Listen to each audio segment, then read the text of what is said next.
KD Country 94 weather.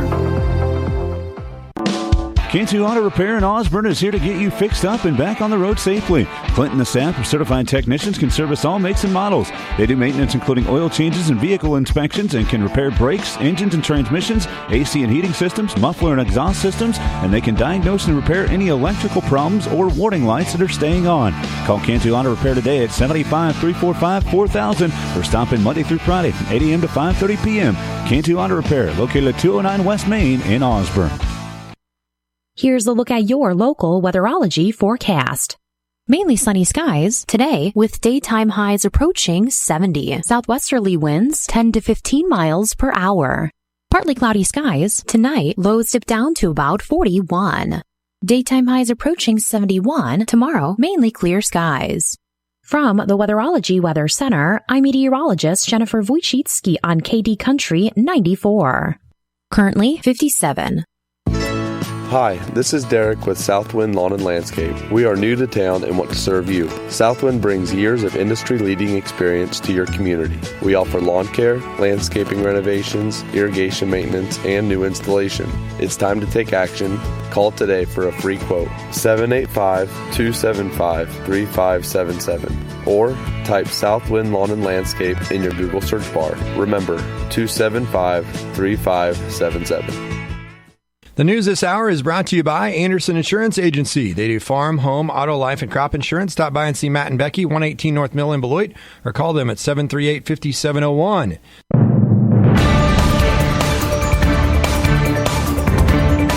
Keeping you informed, this is KD Country 94 and Z96.3 News.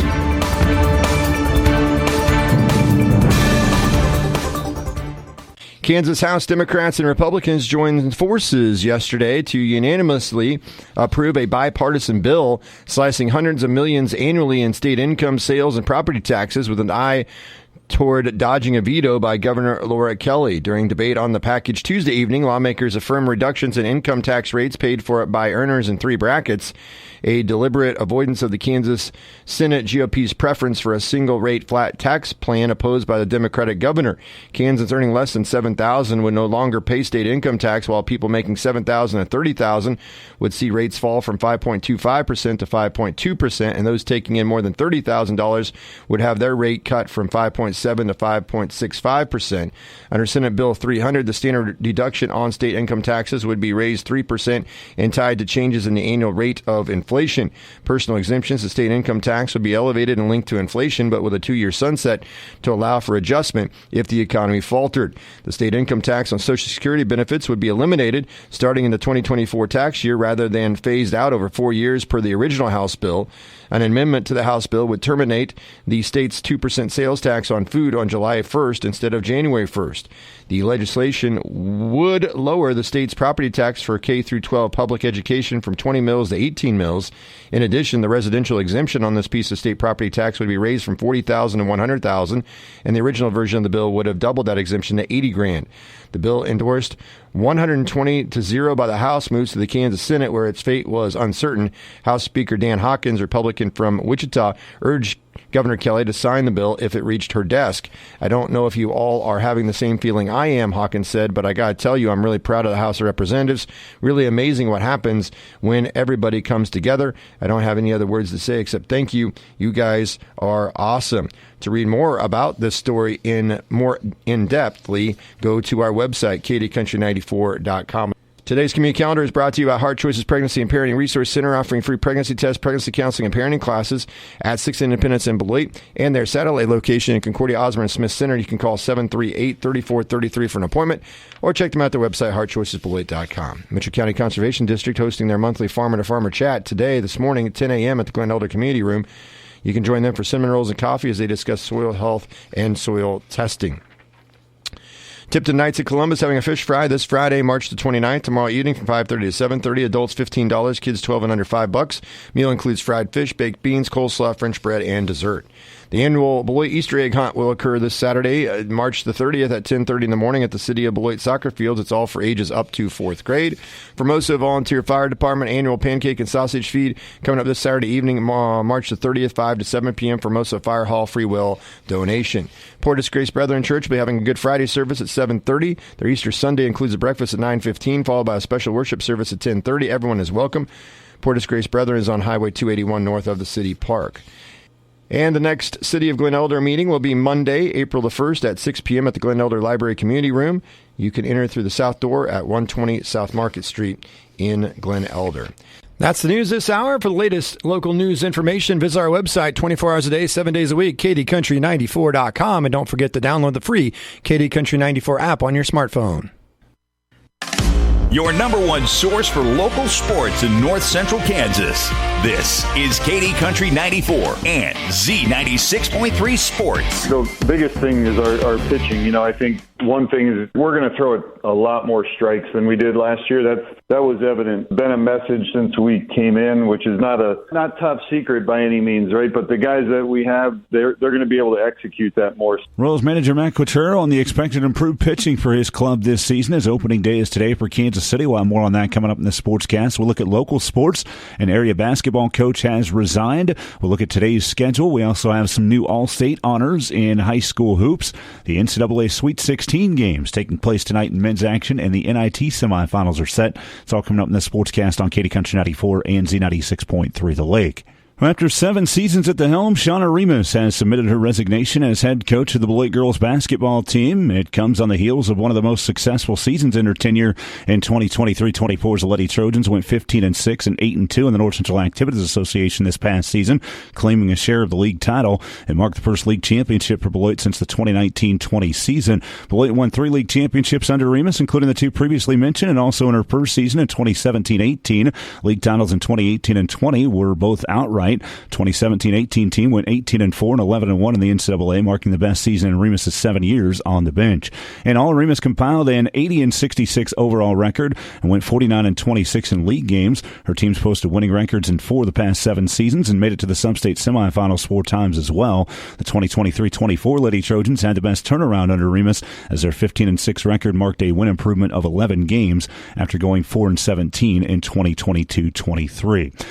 Here at KD Country 94 and Z96.3 The Lake Sports, we did have a chance to catch up with Remus and chat with her about her decision. Ultimately, it was rooted in family. When I took over this program 7 years ago, I really vowed that I was going to make every player feel important, and I wanted my C-team players to feel as valued as my varsity players. And in order to do that, I knew I needed to show up to their games, and I needed to be very involved in their practices and watch every part of them. In order to do that, this year, I had to give up a major sacrifice, and that was watching my own son. Hudson was a freshman this year and played basketball, and I missed almost every one of his games because our girls' games go on at the same time as the boys' junior varsity and C-team games. And I did get to see the C-team tournament, but other than that, I missed them all. So I just think at this point in time, it's best for my family and it's best for Hudson that I'm there for him. Remus also commented on what she'll remember most about her 7 years leading the Lady Trojan program. Wins are awesome, and we put a number of them together, and I had some really great kids, some really great teams go through, but the memories that we've shared, and just when I see these kids in public and the family atmosphere, the family that we have kind of made just through the Lady Trojan Nation is what I'm going to value most. For our full interview with Remus, you can go back and listen to that on our Sports Ticket podcast at KDCountry94.com. As Remus resigns, that means the head coaching job is open to be filled. We will follow up on the story when a replacement is named.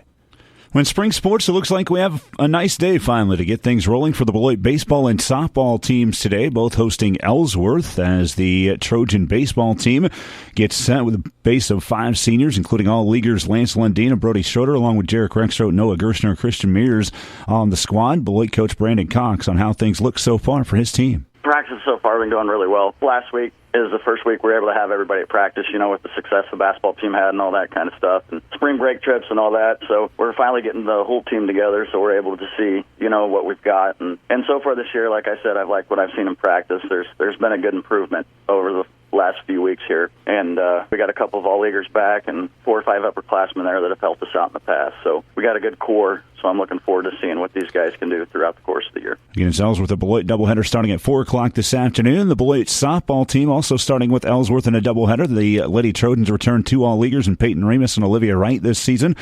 But they'll have to replace All-State pitcher Chloe Odell, among others, as Shauna Remus, the co-head coach for the Lady Trojans, on heading into this season. I think we've got the group to do it. I mean, they practice hard. They're very focused right now, and we definitely need to get a game under our belt just because it seems like we've been practicing, and so we just kind of need to see where we're at, and so it's going to be fun to play Ellsworth for sure. Again, Beloit hosting Ellsworth in softball and baseball this afternoon in Beloit. Track and field opening day for some area teams. The Bennington Invitational, Lincoln and Rock Hills competing from the area at 3 o'clock this afternoon, and also at 3 o'clock the Lacrosse Invitational, as the Osborne Bulldog track and field teams get underway today as well. Full spring sports schedules for the area teams can be found at ncksports.com. You can also find the all-state, all-class basketball honors for area teams. The Wichita Eagle announced their selections. In Class 3A boys, Bryce Beisner, another Player of the Year nod and a first-team pick in 3A. He was also third-team top 15 all classes.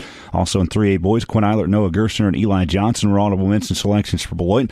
Beloit's Addison Bunke and Peyton Remus were honorable mention picks in the girls' side of things. 1A Division I boys, Johnny Hamel, third-team for Osborne, Dalton Garman and Nathan Goheen of the Bulldogs, Reese Remus of Lakeside and Cooper McDill of Rock Hills, all honorable mention. Gracie Reiner of Osborne, a second-team pick in 1A Division I girls. Grace William of Osborne, Bethany Simmelink from Rock Hills on the honorable mention team. 1A Division II girls, Carly Brummer, first team for St. John's Tipton. Aubrey Gingler and Jenna Gingler, honorable mention, along with Cameron Ritzke of Thunder Ridge. 1A Division II boys, Edward Herenick, third team. Tyson Gates, honorable mention, both from St. John's Tipton.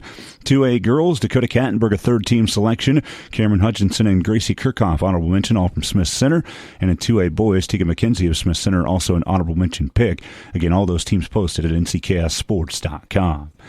Well, I started at the beginning of the sportscast. The Kansas City Royals open their season today as they host the Twins at Kauffman Stadium. The two teams finished the opposite end of the AL Central standings a year ago.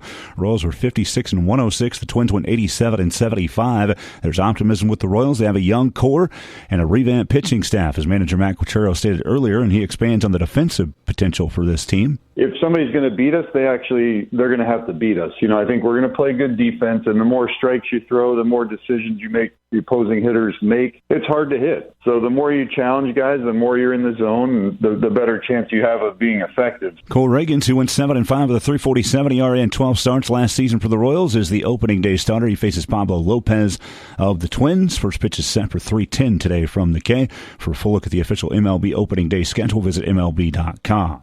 College hoops, the NCAA tournament resumes tonight. 4 Sweet 16 games in the West region. Number 2 Arizona facing 6 seed Clemson at 6:09 on CBS, followed by number 1 North Carolina against 4 seed Alabama at 8:39. In the East, it's a rematch of last year's national title game. Top seed UConn takes on number 5 San Diego State at 6:39 on TBS. Following that game at 9:09, one of the 2 remaining Big 12 teams on the court, as number 2 seed Iowa State is taking on number 3 Illinois in Boston.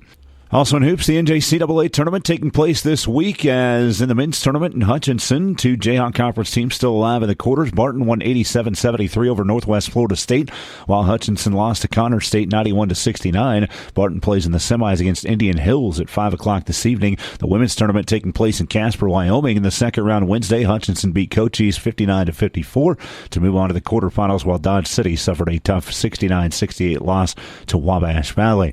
Finally, in sports, the final 2 spots in the men's NIT semis locked up on Wednesday night. Seton Hall cruised to a 91-68 win over UNLV, as they will advance to the semis to face Georgia on April 2nd.